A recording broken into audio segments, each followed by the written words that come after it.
네, 여러분, 신앙이란 무엇일까요? 네, 이곳에 계신 대부분 저보다 더 오랜 시간 신앙생활을 해오셨겠지만 우리가 수십 년씩 신앙생활을 해도 우리의 모습을 보면 크게 달라지는 것은 없고 늘 제자리 걸음인 것 같습니다. 그래서 누군가 우리에게 네 신앙을 증명해봐라, 네가 예수 믿어서 더 나은 게 무엇이냐라고 묻는다면 우리는 아마 대부분 당황하고 할 말을 잃게 될 것입니다. 우리는 신앙을 어떤 능력이나 혹은 우리가 가진 어떤 좋은 마음 혹은 자기 열심 같은 것으로 오해하곤 합니다.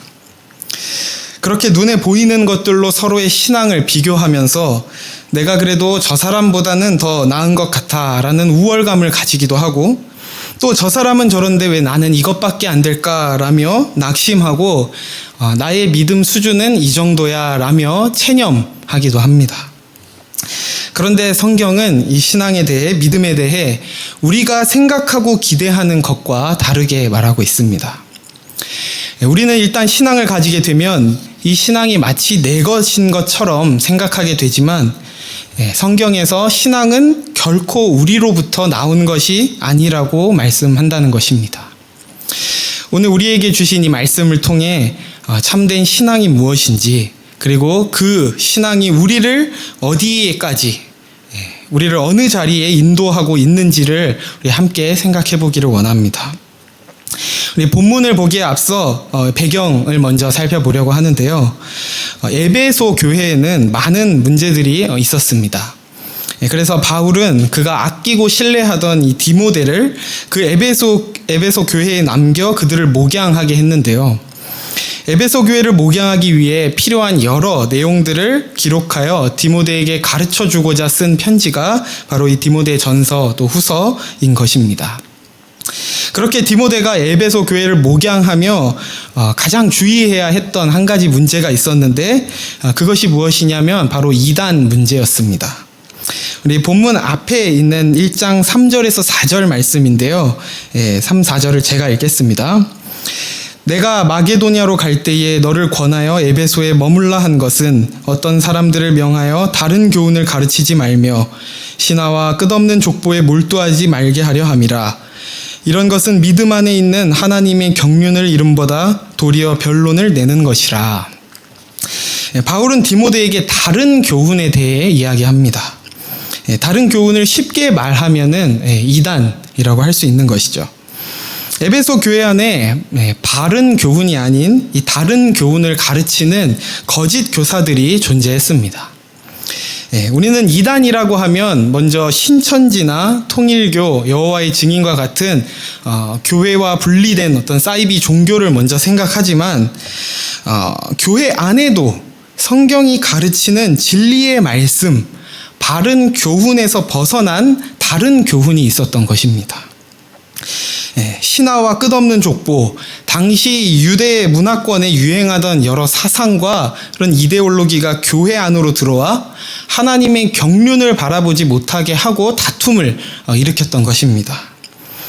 이단이 오늘날에도 심각한 문제가 되는 것은 하나님의 말씀과 전혀 동떨어진 이야기를 하는 것이 아니라 하나님의 말씀을 가르치는 것 같지만 인간의 욕심과 또 세상의 가치를 뒤섞어서 그럴듯하게 다른 교훈을 가르친다는 것입니다.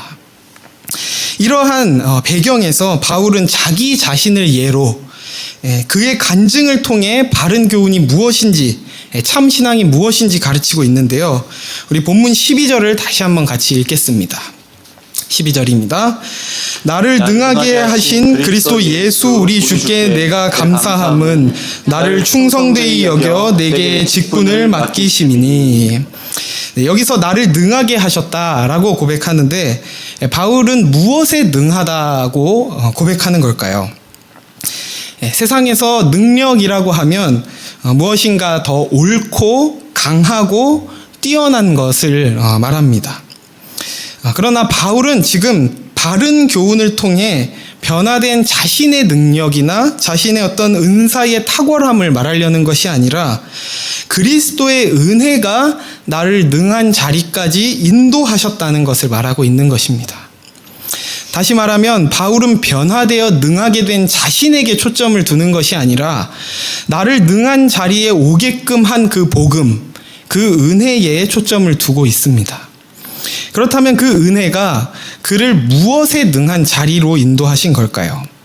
우리 빌립보서 4장 11절에서 13절 말씀을 우리 함께 읽겠습니다. 내가 궁핍함으로 말하는 것이 아니니라. 어떠한 형편에든지 나는 자족하기를 배웠노니 나는 비천에 처할 줄도 알고 풍부에 처할 줄도 알아. 모든 일 곧 배부름과 배고픔과 풍부와 궁핍에도 처할 줄 아는 일체의 비결을 배웠노라. 내게 능력 주시는 자 안에서 내가 모든 것을 할 수 있느니라. 바울은 지금 이 빌립보서 이 말씀을 어디서 쓰고 있냐면 감옥에서 쓰고 있습니다. 사슬에 묶인 채 감옥에 갇혀서 그는 능력 주시는 자 안에서 내가 모든 것을 할 수 있다고 말하는 것입니다. 그의 이 상황과 이 고백의 내용을 보면은 굉장히 부자연스럽습니다. 사슬을 끊어내고 감옥에서 어떤 기적이라도 일으키며 그곳에서 나와 이런 고백을 해야 될 것 같은데 그는 여전히 옥에 갇혀서 교회의 도움을 받으며 자신이 모든 것을 할 수 있다. 그렇게 고백하고 있는 것입니다. 여기서 능하다는 것은 대적과 어려움을 모두 제거하는 어떤 자신의 강함을 말하는 능함이 아니라 하나님께서 나를 감옥에 집어넣어서 그 매임과 고통을 감당하라면 내가 그것도 견딜 수 있다라는 약해짐의 능함을 말하는 것입니다. 바울은 비천하고 배고프고 궁핍한 자리에서 하나님의 뜻에 순종하여 기쁨으로 그 고난을 자처할 수 있는 복음의 능력에 대해 고백하고 있는 것입니다. 또 본문 12절을 보면 충성되이 여겼다, 자신을 충성되이 여기셨다라고 말씀하는데 이것도 마찬가지로 바울이란 사람이 충성되이 여길 만한 존재였다, 여길 만한 자였다는 것이 아니라 하나님께서 그를 그렇게 여겨주신 것입니다. 하나님께서 이 바울을 택하셨을 때 바울이 얼마나 능력이 있는가, 그가 얼마나 충성된가, 또 배경이 좋은가에 초점이 있는 것이 아니라 예수 그리스도의 그 복음의 능력으로 그렇지 않았던 바울을 능력 있게 또 충성되게 가치 있게 만들겠다는 하나님의 의지, 하나님의 각오가 이곳에 나타나 있는 것입니다. 그래서 그가 받은 이 직분 역시 그가 가진 능력으로 감당하는 자리가 아니라 하나님의 은혜와 복주심으로 감당해야 했던 자리였던 것입니다. 바울은 복음이 자신을 어디에서부터 어디까지 인도했는지, 끌고 갔는지를 고백하며 바른 교훈에 대해 가르치고 있습니다. 이 시간 우리가 고백하는 신앙, 믿음의 내용은 무엇인지 한번 돌아보기를 원합니다. 여러분이 가진 믿음의 내용은 변화된 나의 능력과 자기 확신입니까? 그렇지 못한 나를 구원하신 하나님의 한없는 은혜입니까? 우리의 시선은 쉽게 눈에 보이는 것을 쫓게 됩니다. 그래서 자꾸 나의 모습을 보고 또 다른 사람을 보게 되는 것이죠. 그러나 언제나 그 눈에 보이는 것 이면에 그리스도의 은혜가 작동하여 우리의 처지, 우리의 모습을 넘어 하나님께서 일을 이루시고 계심을 찬양하는 저와 여러분이 되기를 소원합니다. 계속해서 바울은 더 구체적으로 간증을 이어가는데요. 본문 13절을 제가 읽겠습니다. 내가 전에는 비방자요 박해자요 폭행자였으나 도리어 긍휼을 입은 것은 내가 믿지 아니할 때에 알지 못하고 행하였음이라. 이 말씀을 자칫 잘못 이해하면 자신이 예수 그리스도와 그를 믿는 자를 비방하고 박해했지만 그럼에도 자신이 긍휼을 입은 이 까닭이 모르고 그랬기 때문에 봐준 것이라 이렇게 이해할 수 있습니다. 그러나 여기서 그가 내가 모르고 그랬다, 알지 못했다는 것은 자신에게 어떤 면죄의 사유가 있었다는 것이 아니라 도저히 답이 없는 자신의 죄악된 모습을 더욱 강조하고 있는 것입니다. 왜냐하면 성경에서 몰랐다는 것은 가장 큰 죄로 여기기 때문입니다. 호세아서 4장 6절 말씀입니다. 내 백성이 지식이 없음으로 망하는도다. 내가 지식을 버렸으니 나도 너를 버려 내 제사장이 되지 못하게 할 것이요 내가 내 하나님의 율법을 잊었으니 나도 내 자녀들을 잊어버리리라. 하나님께서 이스라엘 백성들을 버리시겠다고 하는 이유가 모르기 때문에, 하나님을, 그 아버지 되신 하나님을 모르기 때문이었다라고 그렇게 말씀합니다. 우리가 일반적으로 윤리나 어떤 도덕적인 문제에 대해서는 다른 죄들을 크게 여기고 몰랐다고 하면 면제의 사유가 되지만, 하나님과의 언약으로 맺어진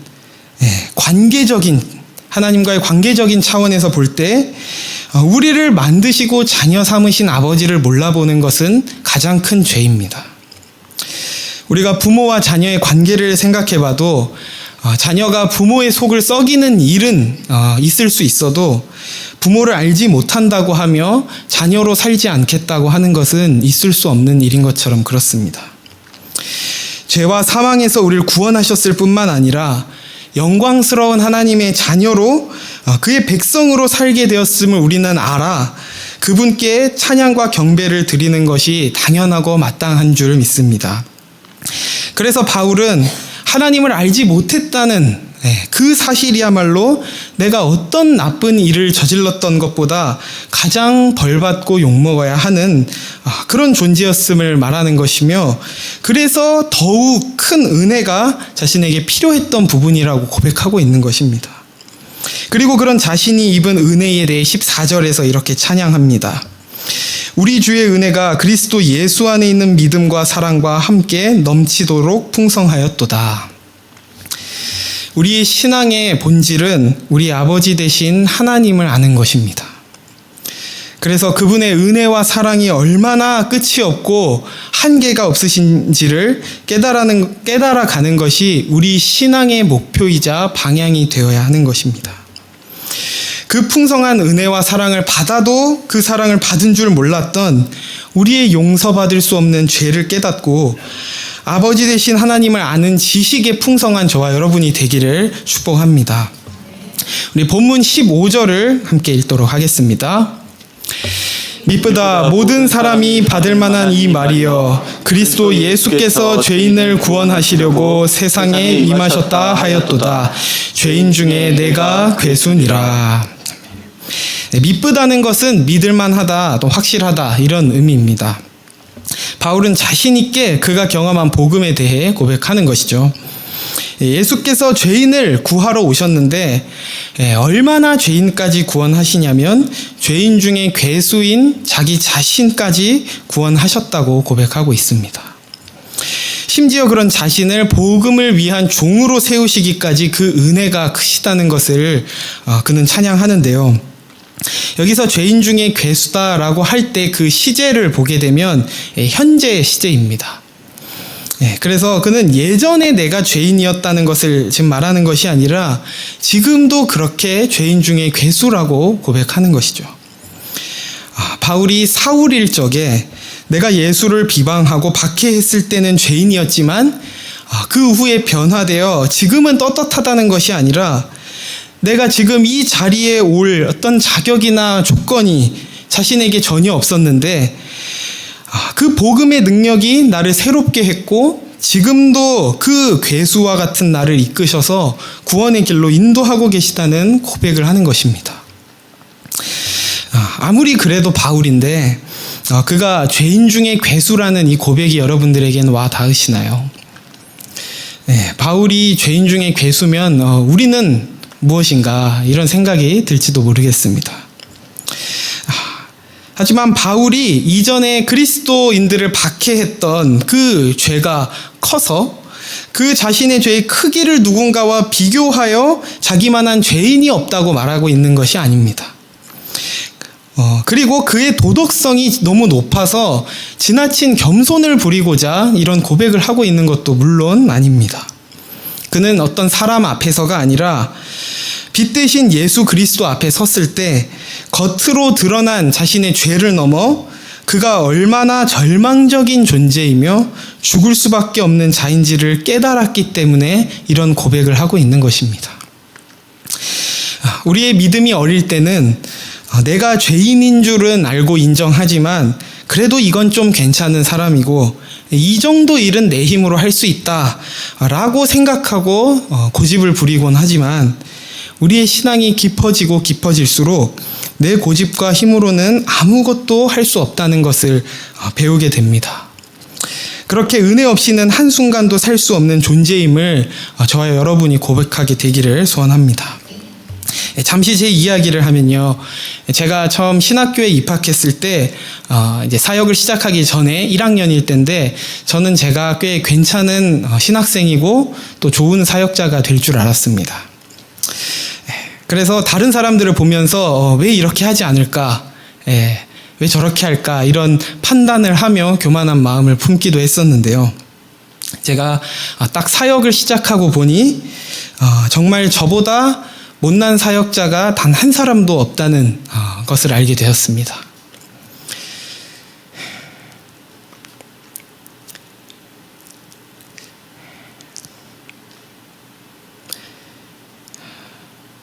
모두가 각자의 소명이 있고 또 은사가 있다는 것을 보면서 하나님께 이렇게 물었습니다. 왜 나를 부르셨습니까? 누구라도 나보다는 더 나은 것 같은데 나 같은 사람을 데리고 도대체 무엇을 하려고 하십니까? 그랬더니 하나님께서 이렇게 답해 주셨습니다. 그래서 너를 불렀다. 너의 약함을 통해 나의 강함을 드러낼 것이다. 그때 제게 부르심에 어떤 자격이나 조건이 없다는 것을 알게 되었습니다. 어쩌면 지금 제가 이 자리에 서 있는 것도 누구보다 더 많은 하나님의 은혜가 필요한 사람이라서 그런지도 모르겠습니다. 본문의 바울도 이와 비슷한 고백을 하는데요. 제가 16절을 다시 읽겠습니다. 그러나 내가 긍휼을 입은 까닭은 예수 그리스도께서 내게 먼저 일체 오래 참으심을 보이사 후에 주를 믿어 영생 얻는 자들에게 본이 되게 하려 하심이라. 예수 그리스도께서 바울을 오래 참으셔서 그를 구원에 이르게 하신 것은 그로 하여금 본이 되게 하려 하셨다는 것입니다. 여기서 본은 세상이 말하는 힘과 능력을 가진 본이 아니라 예수 그리스도 안에 있는 은혜를 입은 자의 본을 말합니다. 다시 말해서 어디까지의 죄인을 어디까지의 영광된 자리로 인도하실 수 있는가 하는 그 그리스도의 사랑과 긍휼을 보여주는 본이 되도록 부르셨다는 것입니다. 저와 여러분이 이런 본이 되는 자가 되길 소원합니다. 신앙의 연수가 쌓여갈수록 우리의 신앙이 깊어져 갈수록 내가 얼마나 죄인이었는지, 그런 내가 얼마나 큰 은혜를 입었는지를 고백하여 그리스도의 긍휼과 사랑을 나타내는 저와 여러분이 되기를 축복합니다. 그렇게 죄인 중에 괴수라 고백한 바울이 그 은혜의 본을 어떻게 그의 삶을 통해 보였는지 우리 성경 한 곳을 더 찾아서 살펴보고 말씀을 정리하려고 하는데요. 고린도 후서 11장 22절에서 30절 말씀입니다. 고린도 후서 11장 22절에서 30절 긴 말씀인데요. 제가 읽도록 하겠습니다. 그들이 히브리인이냐 나도 그러하며 그들이 이스라엘인이냐 나도 그러하며 그들이 아브라함의 후손이냐 나도 그러하며 그들이 그리스도의 일꾼이냐 정신없는 말을 하거니와 나는 더욱 그러하도다.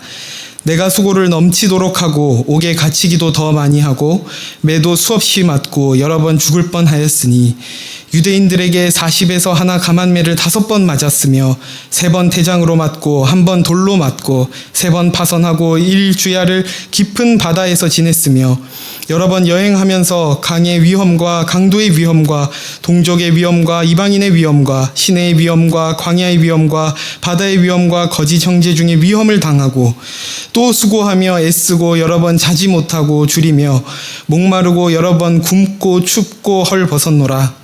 이 외의 일은 고사하고 아직도 날마다 내 속에 눌리는 일이 있으니 곧 모든 교회를 위하여 염려하는 것이라.